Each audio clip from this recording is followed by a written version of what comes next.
Hi, Dyslexic Genius here, Brett Hurt. My phone number is 864-236-1680, or you can email me at dyslexicgeniushurt@gmail.com.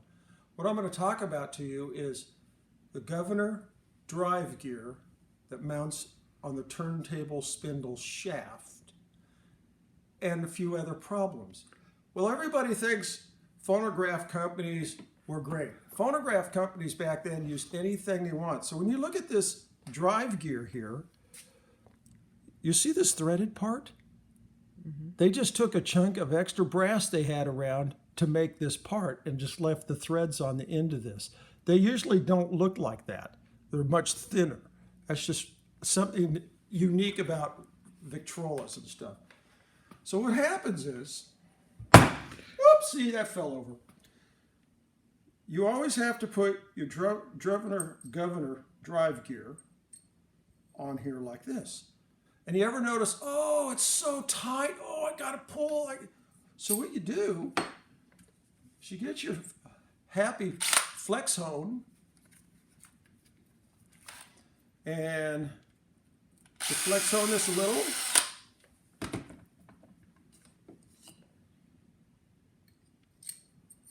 Then you test it. And when it comes right on, it'll have just a little bit of drag. You're not driving it off. Because when you get it mounted into the motorboard casting here, like that, and then you're going to put this gear on here like that, and that's all going to fit. And then you have the governor riding here between these two castings and this gear here.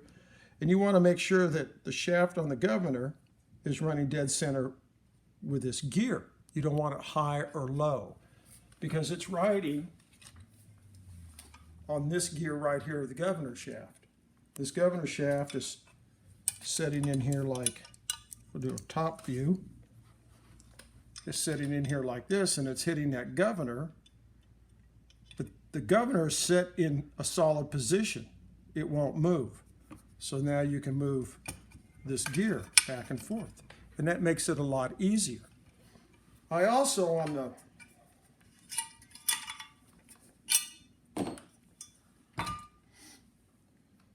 I lightly sanded the top of the gear because it had burrs, because this whole motor had a lot of runs. And the other thing is this collar right here that fits on at the top. The governor's here, the governor drive gear is here, and this is here, and the bed plate is like here. But what you want to look for, as you can see on camera, I have all these little marks. And on this thing, I think it was going like this, bouncing. It was bouncing when it had a motor run, and it burred it up. So what you do is you take a piece of 320 sandpaper and lay it on a flat piece like the spice for the anvil kitchen counter, and you just smooth it out a little, and that'll take all the little burrs off really quickly. You know, this is a lot of fun, and that's my tip for the day.